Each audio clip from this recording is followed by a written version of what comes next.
This is a terrifying story that happened to my mom's friend years ago, and it still haunts me to this day. Back when I was still in my mother's womb, her friend Tanya was known for her radiant personality and beautiful long black hair. She lived close to a big towering tree where crows often made their nests. Every afternoon when it was time to eat, Tanya would sit by her open window, enjoying her meal as the hot summer breeze drifted in. But one day, something changed. A crow landed on the windowsill and just watched her. Its eyes locked onto hers, unmoving. She thought it was hungry, so she started feeding it, and that turned into something she did every day. At first, it seemed harmless, but one evening, things took a strange turn. Tanya had just showered, and the heat was so intense that she left her hair wet and hanging loose down her back.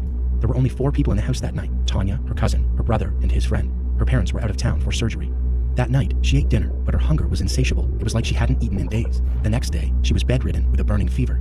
And when it finally broke, things got worse. Tanya began eating massive amounts of food, enough for several people. And at night, that's when the real horror began.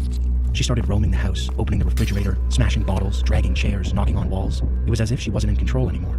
The doctors called it sleepwalking, but her family knew better. Then one day, my mother went to visit. What she saw was burned into her memory. 7 or 8 people were inside Tanya's bedroom, desperately trying to hold her down. She was thrashing with such strength they could barely manage her. That was the last time my mother dared to interfere. Eventually, Tanya was brought to a priest. He placed his hands on her shoulders and began praying. As he did, a deep,